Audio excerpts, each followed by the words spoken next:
अस्सलामु अलैकुम नाजरीन। V2 गोली का असर हो चुका था। मैंने चौधरी साहब को इशारा किया और हम कोठड़ी में दाखिल हो गए। जासूस मेरी तरफ देखकर ज़रा सा मुस्कराया। कर्नल मनी, तुम डबल एजेंट हो, लेकिन मैं नहीं हूँ। तुम भारत के भी गद्दार हो और पाकिस्तान के भी गद्दार हो। मैं भारत का गद्दार ज़रूर हूँ। मैंने पाकिस्तान के बारे में भारत को हमेशा गलत रिपोर्ट दी है। तब उसने चौधरी साहब की तरफ देखा और कहा कि आप मुझे टॉर्चर क्यों कर रहे हैं? कर्नल मनी को क्यों नहीं पकड़ते? ये भारत का एजेंट है, इसे टॉर्चर क्यों नहीं करते? मैं तो पाकिस्तान के हक में हूँ। चौधरी साहब उसकी दिलजोई करने लगे। उन्होंने मेरे बारे में बताया कि मैं डबल एजेंट नहीं बल्कि पाकिस्तान का वफादार हूँ। फिर उसे दूसरे कमरे में ले जाकर जूस पिलाया गया और पलंग पर आराम करने के लिए कहा गया। वो बार बार मेरे खिलाफ बोल रहा था।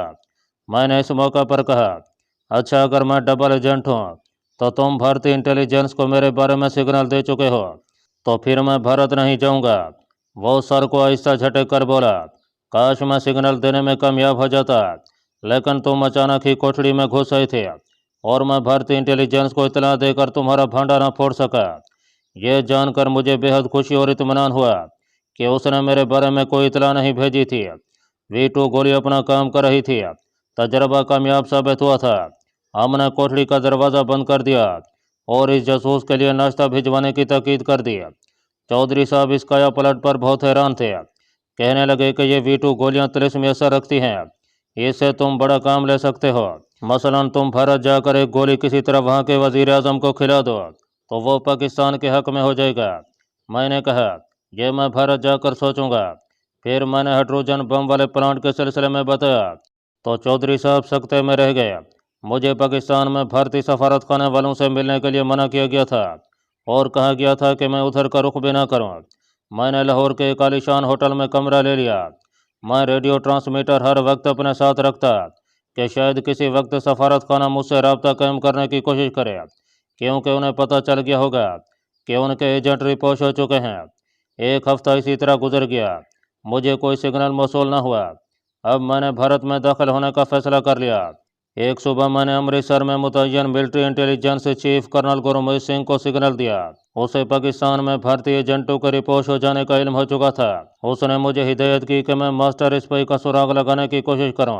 अगर वो लोग गिरफ्तार कर लिए गए हैं तो वापस चला आऊँ। 2 रोज़ बाद मैंने गुरमीत सिंह को सिग्नल दिया कि मेरी तफ्तीश के मुताबिक मास्टर स्पाई गिरफ्तार हो चुका है और पाकिस्तानी CID बड़ी शिद्दत से मेरे पीछे लगी हुई है। कर्नल गुरमीत सिंह ने फ़ौरन जवाब दिया, कर्नल मनी, हमारा मिशन मुकम्मल हो चुका है, फ़ौरन वापस आ जाओ। इसके साथ ही कर्नल ने यह भी तय कर लिया कि मुझे किस मकाम से किस पासवर्ड के साथ भारतीय सरहद पर पहुंचना होगा। वक्त रात के 3 बजे का दिया गया। मैंने चौधरी साहब से मुलाकात करके उन्हें इस नई सूरत हाल से आगाह किया। भारत में जाकर बराह रास्त रेडियो ट्रांसमीटर पर चौधरी साहब से रब्ता कायम करना मेरे लिए ख़तरनाक साबित हो सकता था। वो भारत में पाकिस्तानी सफारत खाना को मुलव्वस नहीं करना चाहते थे। आखिर ये तय पाया कि मैं भारत में जहाँ कहीं भी रहूँगा, चौधरी साहब को किसी न किसी तरह फर्जी नाम से ख़त लिख कर बता दिया करूँगा, और अगर उन्हें कोई ज़रूरी पैगाम मुझे पहुँचाना हो तो वो अपने किसी ख़ास एजेंट को मेरे पास भेज दिया करेंगे। मैंने अपना एक फ़र्जी नाम उनकी डायरी पर नोट करा दिया। आखिर वो रात आ गई जब मुझे सरहद पार करके भारत में दाखिल होना था। रात के ठीक 2:15 बजे मुझे पाकिस्तानी इंटेलिजेंस वालों ने अपनी सरहद अबूर करा दी। मैं ख़ास मकाम से आगे बढ़ गया और अपने कपड़ों पर मट्टी वगैरह लगाकर ऐसा हुलिया बना लिया गोया बड़ी मुश्किल से पाकिस्तानी सरहद पार करके आ रहा हूँ। यह सारा इलाका मेरा देखा भाला था। ना तो मुझे पाकिस्तान बॉर्डर की तरफ से गोली चलने का इम्कान था। मेरे बारे में वहाँ एक ख़ास मकाम पर पहले से इतला कर दी गई थी। मुझे अगर तशवीश थी तो सिर्फ यह थी कि कहीं मुझे जाल में तो नहीं फंसाया जा रहा। मुझे मुजरिम साबित करने के लिए मेरे कपड़े उतरवा कर 1 सेकंड का मुआयना ही काफ़ी था। मेरा मुसलमान साबित हो जाना भारतीय इंटेलिजेंस के लिए धमाके से कम न होता। दिल में तशवीश और जहन में यही खटक लिए। मैं अंधेरी रात में मखसूस भारतीय चौकी के करीब पहुंच गया। मुझ पर एकदम से सर्च लाइट फेंकी गई। मैंने दोनों हाथ उठाकर वाहे गुरु जी का खालसा, वाहे गुरु जी की फतह का हल्का सा नारा लगाया। यही मेरा पासवर्ड था। मोर्चे से एक सिख फौजी निकलकर मेरी तरफ बढ़ा। उसके हाथ में अस्टीन गन थी। मेरा दिल शिद्दत से धड़कने लगा। उसने मुझे अपने पीछे आने का इशारा किया। मैं उसके मोर्चे में चला गया। यहाँ से मुझे एक जीप में अमृतसर रवाना कर दिया गया। मैंने दिल ही दिल में खुदा का शुक्र अदा किया, लेकिन अभी खतरा पूरी तरह से टला नहीं था। अमृतसर में कर्नल गुरमीत सिंह मेरा इंतज़ार कर रहा था। वो मेरे लिए बलाई नागहानी साबित हो सकता था। जीप में मेरे साथ मिलिट्री सीक्रेट सर्विस का एक सादा लिबास वाला आदमी भी था, जबकि जीप एक फौजी चला रहा था। अमृतसर रेलवे स्टेशन के सामने वाले विष्णु होटल में मेरे लिए कमरा बुक था। मेरा लिबास वही शलवार कमीज था, चेहरे पर फरंज काट दाढ़ी और हाथ में ब्रीफकेस था। होटल वाला मुझे मुसलमान समझा, मगर फौजी जीप से उतरते देखकर खामोश रहा। सादा लिबास वाला होटल में आकर मुझसे कहने लगा, सुबह 10 बजे तुम्हें लेने आऊँगा, तैयार रहना। ये कहकर वो चला गया। मैंने दरवाज़ा अंदर से बंद किया और दिल में तरह तरह के अंदेशे और वसवसे लेकर पलंग पर चित लेट कर सिगरेट पीने लगा। सोचते सोचते आखिर मुझे नींद आ गई। सुबह आँख खुली तो 9 बज रहे थे। जल्दी से उठकर गुस्ल किया, नाश्ता मंगवाया। पूरे 10 बजे होटल के सामने फौजी जीप आकर रुक गई। मैंने खिड़की से बाहर देखा। रात वाला आदमी जीप से उतरकर होटल के गेट की तरफ बढ़ा। थोड़ी ही देर बाद हमारी जीप अमृतसर के किले की तरफ जा रही थी। ब्रीफ केस मेरे हाथ में था, उसमें रेडियो ट्रांसमीटर और कोड बुक थी। मैंने जहरीला शिकार भी शलवार की खास जेब में रख लिया था। V2 गोलियों का पैकेट अलबत्ता साथ ले जाने का खतरा मोल नहीं ले सकता था, क्योंकि उनके बारे में इतना दे चुका था कि पाकिस्तानी सियासतदानों को खिला चुका हूँ। इन गोलियों का पैकेट मैंने रेलवे स्टेशन वाले होटल के कमरे के बाहर बरामदे के एक गमले में छुपा दिया था। जो जो जीप किले के करीब होती जा रही थी, मेरे दिल में अंदेशे बढ़ते जा रहे थे, लेकिन साथ ही ये ख्याल भी आता कि इंडियन इंटेलिजेंस में मेरा रिकॉर्ड बेदाग है, और जिस मुक्ति बानी जासूस को हलाक करके मैंने उसका भेष बदला है, वो इंडियन सीक्रेट सर्विस की बुक्स में है। इस कश्मकश में जीप किले के बड़े गेट में दाखिल हो गया और हमारी जीप कर्नल गुरमीत सिंह के जेर ज़मीन ऑफिस को जाने वाले रास्ते के दरवाजे पर आकर रुकी, तो मेरे अंदर काफ़ी हौसला और एतमाद पैदा हो चुका था। कर्नल अपने उस पुराने ऑफिस में मेरा इंतज़ार कर रहा था। मैं कमरे में दाखिल हुआ तो उसने बड़ी खंदा पेशानी से हाथ मिलाया। मेरे अंदेशे किसी हद तक दूर हो गया। उसने मिशन की कामयाबी पर मुझे मुबारकबाद दिया और कहा, कर्नल मने, मुझे इस बात पर हैरानी है कि अगर हमारे एजेंट पाकिस्तान में कहीं रिपोर्ट हो गए हैं तो उन्होंने मुझसे रब्ता क्यों नहीं कायम किया। मास्टर एसपी के पास तो हाई पावर रेडियो ट्रांसमीटर हर वक्त मौजूद रहता है। हो सकता है पाकिस्तानी पुलिस ने उन्हें गिरफ्तार कर लिया हो। CID के आदमी मेरे पीछे भी लगे हुए थे। मैंने बड़े ख़तरनाक हालात में पाकिस्तान का बॉर्डर क्रॉस किया है, मैंने जवाब दिया। तजर्बाकार सिख कर्नल की चमकीली आंखें मेरे चेहरे पर जमी हुई थीं। उसने हाथ में पकड़ी हुई पेंसिल मेज पर रख दिया और कुर्सी की पुष्टगाह से टेक लगाते हुए बोला, कर्नल मने, हमारे एजेंट बड़े तजर्बाकार हैं और कई साल से पाकिस्तान में काम कर रहे हैं। मेरी समझ में नहीं आता कि एकदम वो सारे के सारे कैसे पकड़े गए। कहीं किसी ने मुखबरी तो नहीं की। यह कहकर वो मुझे गहरी नज़रों से तकने लगा। एक लम्हे के लिए मेरे हलक में तनख ज़ैके की लकीर सी फैल गई। मैं समझ गया कि पांसा पलट रहा है, लेकिन मैंने चेहरे से ज़रा भी परेशानी का इजहार न होने दिया। मेरे हाथ में तस्बीह थी। मेरा ब्रीफकेस मेज़ के नीचे पड़ा था। मैंने तस्बीह को लिपेटते हुए कहा, मुखबरी कौन कर सकता है? अगर किसी ने ऐसा किया है तो वो ज़रूर डबल एजेंट है, मगर इस किस्म का आदमी कम अज़ कम हमारे ग्रुप में कोई नहीं है। गुरमीत सिंह का बालों में छुपा हुआ चेहरा बता रहा था कि वो मेरी बात नहीं सुन रहा, बल्कि कुछ और सोच रहा है। हालांकि मेरी तरफ टिकटिकी लगे हुए था। अचानक उसने सवाल किया, कर्नल मनी, तुम अमृतसर के किस मोहल्ले में पैदा हुए थे? इस सवाल ने मुझे चौकन्ना कर दिया। अब कोई शुबा नहीं रहा था कि मेरा राज फाश हो चुका है। फिर भी मैंने अपने हवास कायम रखे। अपने स्मगलर दोस्त के यहाँ क़याम के दिनों में मैं अमृतसर के गली महलों से वाकिफ़ हो चुका था। मैंने कहा कि मेरा जन्म निहान सिंह की गली पांदिया में हुआ था। वो मेरे माता पिता के बारे में पूछने लगा। मैं उसे बताता चला गया और राह फरार इख्तियार करने के बारे में सोचने लगा। मेरे पास जहरीला सिगार मौजूद था, मगर मैं उसे सुलगा नहीं सकता था, क्योंकि इस सिगार की हलाकत खजी कर्नल के इल्म में थी। कमरे का दरवाज़ा बंद था और कर्नल की बेल्ट में लगा हुआ रिवाल्वर मुझे साफ दिखाई दे रहा था। मैंने अपना भरम रखने की खातिर एक बार हल्का सा एहतजाज करते हुए कहा कि वो मुझसे इस किस्म के सवालात क्यों कर रहा है, जबकि उसके पास दिल्ली से मेरी फाइल पहुंच चुकी है जिसमें मेरा पूरा डेटा दर्ज है। वो मक्कारी से मुस्कराया और कहने लगा, कर्नल मनी, तुम्हारी फाइल में तुम्हारे बारे में सब कुछ लिखा हुआ है, मगर एक बात का इंदराज नहीं है। मैं उसका मुंह तकने लगा। वो कुर्सी से उठा और बोला, मेरे साथ दूसरे कमरे में आओ। बिजली की चमक बनकर यह ख्याल मेरे जहन में कूद गया कि वो मेरे जिस्मानी मुआयने के लिए मुझे दूसरे कमरे में ले जा रहा है। मैंने आखिरी बार एहतजाज किया कि मैं भारत की सेंट्रल इंटेलिजेंस का जिम्मेदार ऑफिसर हूँ, वो मुझे यूँ डिक्टेट नहीं कर सकता। उसने मुझे कमरे के अकबी दरवाजे की तरफ इशारा करते हुए कहा, कर्नल मनी, इस कमरे में जाकर तुम्हें अपना जिस्मानी मुआयना कराना होगा। मैंने मजीद ढटाई से काम लेते हुए कदर तनख लहजे में कहा, आखिर ये क्या मजाक है, मैं हेडक्वार्टर से शिकायत करूँगा। वो मेरी तरफ झुक कर बोला, मौलवी साहब, ये सब कुछ मैं हेडक्वार्टर के हुक्म से ही कर रहा हूँ, साइड रूम में तशरीफ़ लाइए। अब मेरे लिए कोई रास्ता नहीं था। मैं बुड़बुड़ाता हुआ उठा और साइड रूम में घुस गया। मेरी ज़िंदगी और मौत के दरमियान चंद सांसें बाकी रह गई थीं। दूसरे कमरे में जाते ही मैंने खूंखार और बेखौफ कमांडो की आंख से जायजा लिया।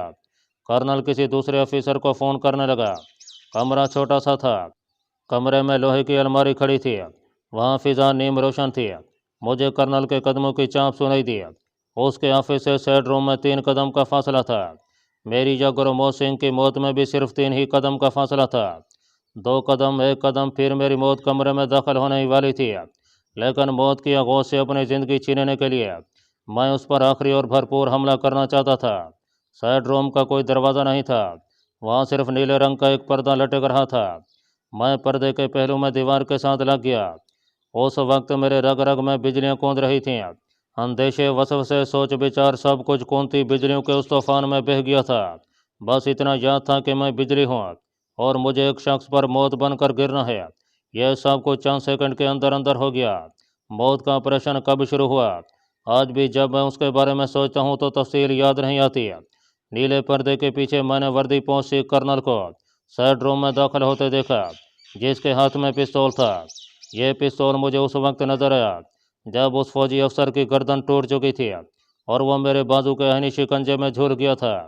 मैंने कर्नल को रिवॉल्वर के साथ फर्श पर लिटाया तो उसकी हरे रंग की पगड़ी एक तरफ टेढ़ी हो गई। उसके हाथ में जो रिवॉल्वर था उसको लॉक लगा हुआ था। मैंने उसकी किसी शय को हाथ नहीं लगाया और साइड रूम से निकलकर उसके ऑफिस में आ गया। ऑफिस खाली था। मैंने अपने कांधों पर पड़े हुए रुमाल को दुरुस्त किया, ब्रीफ केस उठाया, जेब से तस्बीह निकालकर हाथ में थाम लिया और चीख उठाकर बाहर निकल आया। गुरमीत सिंह की मौत से ज़्यादा खतरनाक मरना अब इस कले से बाहर निकलने का था। कदमों की ज़रा सी लग्जश और ज़बान की हल्की सी लड़खड़ाहट मुझे मौत के जहन्नम में धकेलने के लिए काफ़ी थी। दरवाजे पर एक सिख हवालदार बेड से हल्के स्टेन गन लटकाया टेंशन खड़ा था। उसने मुझे ऑफिस में दाखिल होते देखा था। चुनाचे जब मैं बाहर निकला तो उसने मेरी तरफ कोई तवज्जो ना दी। कर्नल ने 10-15 सेकंड के लिए किसी को फ़ोन किया था और अंग्रेज़ी में ऐसा से कुछ कहा था जिसमें कुछ उसकी आवाज़ हल्की होने और कुछ अपना जहनी खलवशार और जज्बाती ही जान के बांस में सुन नहीं सका था। मुमकिन है उसने मेरे बारे में कले के किसी ऑफिसर को बता दिया हो और वो उसके ऑफिस की तरफ चला रहा हो। मैं सीढ़ियाँ चढ़ने लगा। मैं हर तरह से नॉर्मल नज़र आने की कोशिश कर रहा था और इसमें काफ़ी हद तक कामयाब भी था। तय खाने से निकला तो सीढ़ियों के बाहर भी पैरा था। ये सिपाही भी मुझे नीचे जाते देख चुके थे। इन्होंने भी मुझसे कोई बात ना की। ज्यों ज्यों कले की डेवड़ी करीब आ रही थी मेरा दिल ज़ोर ज़ोर से धड़कने लगा था। लगता है कि अभी पीछे से स्टेन गन का एक बरस्ट मारा जाएगा और गोलियां मेरा सीना छलनी करती हुई निकल जाएंगी। कले की बुलंदो बाला कदीम छत वाली डेवड़ी आ गई और दरवाजे तक 20 कदम का फासला था, लेकिन यह फासला मुझे मीलों लंबा लग रहा था। 2 चाक और 54 सिपाही डबल मार्च करते हुए मेरे करीब से गुजर गया। कले का बड़ा दरवाज़ा खुला था। दोनों जानिब गोरखे फौजी स्टेन गन लिए पहरे पर खड़े थे। एक सिख फौजी दरवाजे के पास अंदर की जानिब एक कुर्सी पर बैठा हाथ में मग लिए चाय पी रहा था। खुदा जाने क्यों उसकी अकाबी निगाहें मुझे अपने ऊपर गड़ी हुई महसूस होने लगी। करीब से गुजरते हुए मैं उसकी तरफ देखकर मुस्कराया तो उसने मुझे हाथ से रुकने का इशारा किया। मेरा जिस्म सुन हो गया, लेकिन मैं बदस्तूर मुस्कराता रहा। वो मेरे करीब आकर पंजाबी में बोला, मौलवी साहब, मलीर कोटले में ड्यूटी लगी है। मैंने भी पंजाबी में जवाब दिया, हाँ सरदार जी, ड्यूटी लगी है। ड्यूटी जो करनी है चाहे जहाँ लग जाए। खुदा जाने उसने मुझे क्या समझकर यह जुमला कहा था। मुझे तो बस इतना मालूम था कि मलीर कोटला पंजाब की मगरबी सरहद पर एक ऐसी रियासत है जहाँ 74 ईस्वी के फसादात के दौरान एक भी मुसलमान शहीद नहीं हुआ था और जहाँ पंजाबी मुसलमान आज भी चैन से ज़िंदगी बसर कर रहे थे। मौलवी साहब, हमें मालूम है कि आपके वहाँ क्या ड्यूटी लगी है। ऐसा करना कि जब रिपोर्ट करने वापस आओ तो मलीर कोटले से मेरे लिए देसी घी का एक कैंसर लेते आना। रकम की फ़िक्र मत करना। उसने कहा, मेरी जान पर बनी हुई थी। मैंने जल्दी से हामी भर लिया और सत श्री अकाल कहकर किले के गेट की तरफ बढ़ा। पहरे पर खड़े मुसल्ला गोरखों ने मुझसे कोई बात ना किया। मैंने गैर इरादी तौर पर गेट से निकलते हुए गर्दन घुमाकर पीछे देखा। किले की डेवड़ी दूर तक खाली थी। इसका मतलब था कि कर्नल गुरमीज के साइड रूम में अभी तक कोई नहीं गया था। किले से निकलते ही मैं दरख्तों में घिरी हुई पक्की सड़क पर तेज तेज चलने लगा। जहाँ सड़क घूमती थी वहाँ बड़े बड़े पत्थरों पर सफेदी की गई थी और फौजी ट्रैफिक के इशारों के सुर्ख निशान बने थे। मुझे पीछे से किसी गाड़ी के इंजन की आवाज़ सुनाई दी। गाड़ी तेज तेज आ रही थी। सड़क पर खड़े शीशम के पुराने दरख्त मुझे घूमते दिखाई दिए। एक फौजी जीप को जोर से ब्रेक लगे और वह मुझसे चंद कदम के फासले पर रुक गई। जीप की खिड़की से एक सफ़ेद पोश आदमी ने बहर सर निकाल कर मेरी तरफ देखा और कहा, मौलवी साहब चलो तुम्हें रास्ते में ड्रॉप कर दूँ, मैं भी स्टेशन जा रहा हूँ।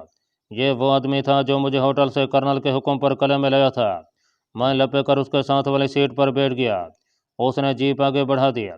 इसके बाद ना तो हस्बे साबिक उसने कोई बात किया और ना ही मैं उससे हम कलाम हुआ। मैंने जीप के डैशबोर्ड का जायजा लिया। उसमें वायरलेस नहीं था। मैं कदरे मुतमईन हो गया। होटल के सामने उसने जीप खड़ी कर दिया। मैंने उसका शुक्रिया अदा किया और होटल के दरवाजे की तरफ चल दिया तो वो जीप आगे बढ़ा गया। मैंने काउंटर से अपने कमरे की चाबी ली और कमरे में आ गया। जब मैंने देखा कि सामने बरामदे में कोई नहीं है तो मैं कमरे से निकला। सामने वाले गमले को एक तरफ हटाकर उसके नीचे से V2 की 4 गोलियों वाला पैकेट उठाकर जेब में रखा और कमरे में घुस गया। मेरे लिए ब्रीफ केस, कोड बुक और रेडियो ट्रांसमीटर अब बेकार चीज़ें थीं। मैंने सिर्फ V2 गोलियों और जहरीला सिगार अपनी शलवार की जेब में रख लिया। ब्रीफ केस से इंडियन करेंसी के 2000 रुपये निकाले और रुमाल में लिपेट कर अपनी कमर के गिर्द बांध लिया। कमरे को ताला लगाया और काउंटर पर आकर चाबी काउंटर के हवाले कर दिया। मेरी अकाबी नज़रों ने इर्द गिर्द का जायजा लिया। अभी तक भूचाल नहीं आया था। सूरत हाल नॉर्मल ही थी। होटल से निकलते ही मैं सीढ़ियों वाले रेलवे पुल की तरफ जाने की बजाय वो सकबी सड़क पर आ गया जो कंपनी बाग की तरफ जाती थी। मैं इन तमाम सड़कों से शनासा था। सबसे पहले मैं अपनी दाढ़ी मुँह सफ़ा चिट करवा कर अपना हुलिया बदलना चाहता था। अब मुझे शिद्दत से किसी सवारी की तलाश थी। अभी तक कोई खाली रिक्शा तक मेरे करीब से नहीं गुजरा था। मैं कंपनी बाग के गेट के करीब पहुंच गया था। यहाँ काफ़ी रौनक थी और खाली रिक्शे भी खड़े थे। मैंने एक सिख रिक्शा वाले को इशारे से बुलाया। उसमें बैठा और उसे 40 खो की तरफ चलने को कहा। 40 खो GT रोड पर रामतलाई के सामने वाली रेलवे लाइन के पार वाक़ थे। ये ज़मीन में 40 कुएँ खोद कर अंदर बड़े बड़े ट्यूबवेल लगाए गए थे जो आसपास के इलाके को पानी सप्लाई करते थे। रेलवे फाटक पर मैंने रिक्शा छोड़ दिया और पैदल लाइन पार करके कच्ची सड़क पर चल दिया। मैं गांव मकबूलाबाद की तरफ जा रहा था। यह गांव रेलवे फाटक से मेरे अंदाजे के मुताबिक कोई 6 किलोमीटर के फासले पर था। सामने से 2 सिख भैंस लिए चले आ रहे थे। उन्होंने मेरी मुसलमानों जैसी शक्ल सूरत को गौर से देखा और आपस में चेमगोयां करते गुजर गए। मुझे अपने सहूलियत से निजात हासिल करने की अहमियत का शिद्दत से एहसास होने लगा, क्योंकि आमतौर पर अमृतसर में ऐसे हुलिये के मुसलमान ना होने के बराबर थे। एक यक्का पीछे से चला रहा था। उसे रोका। सिख लड़के से कहा, सरदार पुत्र, मैं मलिर कोटले का सूफी हूँ। मकबूलाबाद में अपने एक सिख सेवादार से मिलने जा रहा हूँ। तुम कहाँ जा रहे हो? बैठ जाओ बाबा जी, मैं आगे निकियां तंगाल जा रहा हूँ। तुम्हें मकबूलाबाद छोड़ दूंगा। लड़के ने कहा, मकबूलाबाद उस ज़माने में ज़्यादा बड़ा गाँव नहीं था। कभी यहाँ मुसलमान आबाद हुआ करते थे। पाकिस्तान बनने के बाद फैसलाबाद और हफ्जाबाद के सिख आकर यहाँ आबाद हो गया। इस गांव में हिंदू साहूकार भी रहते थे। मैं गांव के बहरी यक्के से उतर गया। चंद कदम आगे बढ़ा था कि एक सिख बूढ़े ने करीब आकर मुझे सत श्री अकाल कहा और पूछा कि क्या मैं अमृतसर की मस्जिद जान मोहम्मद का मौलवी हूँ। अमृतसर की सिर्फ यही एक मस्जिद थी जहाँ तकसीम के बाद श्रीनगर से मुसलमान कश्मीरी आकर रहने लगे थे। ये 5 वक्त इस मस्जिद में नमाज पढ़ते थे। मैंने कहा, हाँ सरदार जी, अगले गांव मेरा कश्मीरी गिरई समद बढ़ रहता है, उसी से मिलने जा रहा हूँ। एक हिंदू बुनिया भी मेरे पास आ खड़ा हुआ। मैंने वहाँ से खिसकने में ही आफिया समझी। बड़ी मुसीबत थी कि मैं जगह जगह रास्ते में गवाह छोड़ता चला जा रहा था। एक छोटी सी नहर गांव के साथ साथ आगे जाती थी। मैं नहर के किनारे हो लिया। अब मैं उसी उम्मीद पर आगे चल रहा था कि जहाँ कहीं गांव के बाहर कोई हजाम नजर आ गया वहीं बालों का सफाया करवा लूँ। मगर मुश्किल ये थी कि ये सारे गाँव सिखों के थे और सिखों के गाँव में हजाम नहीं होते। चलते चलते मैं कच्चे मकानों वाले एक गांव के करीब से गुजरा। तो देखा कि पीपल के एक दरख्त के नीचे दरी पर एक हजाम बैठा किसी हिंदू की दाढ़ी मोड़ रहा था। मैं कुछ फासले पर दरख्तों की ओट में बैठ गया। जब वो हिंदू बूढ़ा चला गया तो मैं हजाम के पास आ गया। ये भी कोई हिंदू ही था। दरख्त में कील ठोंक कर उसने छोटा सा आईना लगा रखा था। लकड़ी के दस्ते वाला एक उस्तरा और कैंची वगैरह पास ही पड़ी थी। दाढ़ी मोड़ कर वो हुक्का पी रहा था। मैंने जाते ही उसे 10 रुपए का नोट दिया और कहा, लाला जी इस बखेड़े को साफ ही कर दो, और जेब से मजीद 10 रुपए का नोट निकाल कर उसकी तरफ बढ़ा दिया। थोड़ी देर बाद जब मैं उठा तो ना सिर्फ मेरी दाढ़ी मूछें सफ़ा चट थी, बल्कि मेरे सर के बाल भी गायब थे। मैंने हजाम से कहा कि मैं दीर का गाँव जा रहा हूँ, वहाँ मेरा मलेर कोटले का एक भाई अड़हत करता है, वो मेरी दाढ़ी के बड़ा खिलाफ है। सोचा आज दाढ़ी मूछ मुड़वा कर ही उससे मिला जाए। नई 20 रुपए लेकर बेहद खुश था। मैंने ये बात इसलिए की थी कि अगर मेरे पीछे पीछे पुलिस यहाँ पहुँच जाती है तो वो गुमराह हो जाए, क्योंकि मैंने वहीं से वापस जाने और मानावाला रेलवे स्टेशन से कोई ऐसी पैसेंजर ट्रेन पकड़ने का फैसला कर लिया था जो दिल्ली जा रही हो। मैं मेन रेलवे लाइन पर पहुंच गया। मानावाला स्टेशन अभी दूर था। फिर मैं रेलवे लाइन से हटकर खेतों खेत चला जा रहा था कि एक जगह मुझे छोटा सा मंदिर दिखाई दिया। मंदिर के साथ ही एक कोठड़ी भी थी। मैं उस मंदिर की तरफ चल दिया। एक खेत में पानी खड़ा था। मैंने खेत में से कीचड़ लेकर अपने कपड़ों पर इस तरह से मल लिया कि मालूम हो जैसे मैं फिसल कर खेत में गिर पड़ा था। मंदिर क्या था, बस एक चबूतरे पर छत डालकर जर्द झंडा लगा दिया गया था। नीचे कृष्ण महाराज की मूर्ति रख दी थी। कोठड़ी के अंदर से एक मोटी तोंद वाला पुजारी अपनी बोधी को गरा देता बह रहा। राम राम, क्या हुआ जी महाराज? उसने मुझे देखकर पूछा। मैंने कश्मीरी हिंदू जैसा लहजा बनाकर कहा कि मैं श्रीनगर का हिंदू ब्राह्मण हूँ, अपने एक मुसलमान कश्मीरी दोस्त से मिलने जा रहा हूँ। रास्ते में फिसल कर खेत में गिर पड़ा। राम राम महाराज, ब्राह्मण होकर मुसलमान से मिलने जा रहे हो? बैठो बैठो, तुम्हारे कपड़े धोए देता हूँ। मैंने कहा, महाराज मैं पहले ही ये मुसलमानों वाले कपड़े नहीं पहनना चाहता था, लेकिन अपने मुसलमान दोस्त के कहने पर प्रेम के नाते आपस में कपड़े बदलवा लिए। मुझे तो तुम धोती कुर्ता ला दो, बड़ी कृपा होगी। मेरे पास बस 50 रुपए ही हैं, इस वक्त वही आपको अर्पण कर दूंगा। छी छी महाराज, क्यों हमारी बिंदिया करते हो? ब्राह्मण हो, हम भी ब्राह्मण पूत हैं। तुम उधर तालाब पर जाकर नहा लो, मैं तुम्हारे लिए धोती कुर्ता लाता हूँ। पुजारी मेरे लिए गिरवे रंग के खदर का एक लंबा कुर्ता और उस कपड़े की एक धोती निकाल कर ले आया।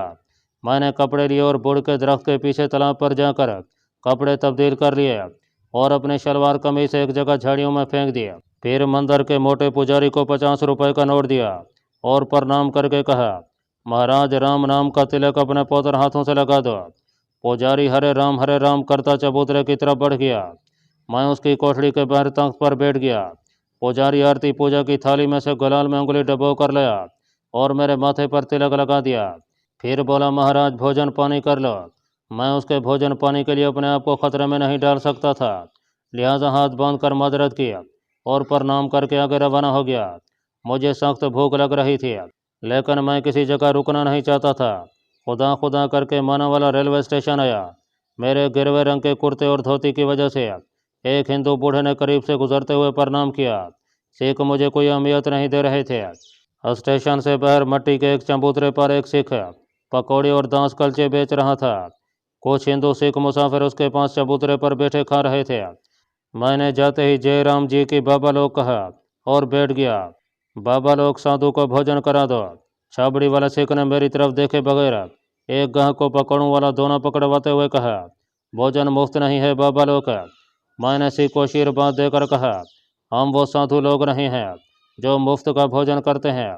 ये लो तुम 5 रपली पहले ले लो सरदार जी। नोट देकर सरदार जी खामोश हो गए। जल्दी से मुझे 2 दांस कलचे और दोनों में पकोड़े डालकर दे दिए। छोटे कलचे थे। मैं 2-3 नवालों में चढ़ कर गया। 2 कलचे मजीद लिए, टीन के गिलास में पानी पिया और हिंदू सिखों के रिवाज के मुताबिक उसे वहीं ज़मीन पर डाल दिया। फिर पूछा, जलंधर जाने वाली गाड़ी कब आएगी बाबा लोग? मालूम हुआ कि गाड़ियाँ तो 2 आएंगी, मगर वो यहाँ नहीं रुकेंगी। पैसेंजर ट्रेन 5 बजे आ रही थी। मैं वहाँ इतनी देर नहीं ठहर सकता था। माना वाले यक्के में बैठकर अगले गाँव आ गया। यहाँ से एक छकड़े में करतारपुर पहुँचा। करतारपुर ज़रा बड़ा कस्बा था। यहाँ मुझे एक लारी मिल गई जो जलंधर जा रही थी। जलंधर पहुंचकर मैं एक सड़क पर कोठियों के दरमियान चलने लगा। आगे जाकर यूकलिप्टस के सायादार दरख्त तले चबूतरा नजर आया। मैं वहां बैठ गया। اور سوچنے لگا کہ جنوبی ہند تک طویل سفر کیسے طے ہوگا۔ پنجاب سے دلی تک میرے لیے قدم قدم پر خطرہ تھا۔ ہو سکتا ہے اگلے روز اخباروں میں میری تصویر چھپ جائے اور میرے لیے مزید مشکلات پیدا ہو جائیں۔ اگر ملٹری انٹیلیجنس نے میری داڑھی والی فوٹو کے ساتھ بغیر داڑھی کا خاکہ بھی چھاپ دیا تو فوراً پہچان لیا جاؤں گا۔ میرے پاس اس کے سوا اور کوئی حل نہیں تھا کہ زیادہ سے زیادہ اپنا حلیہ بدلنے اور شہری آبادی سے دور رہنے کی کوشش کروں۔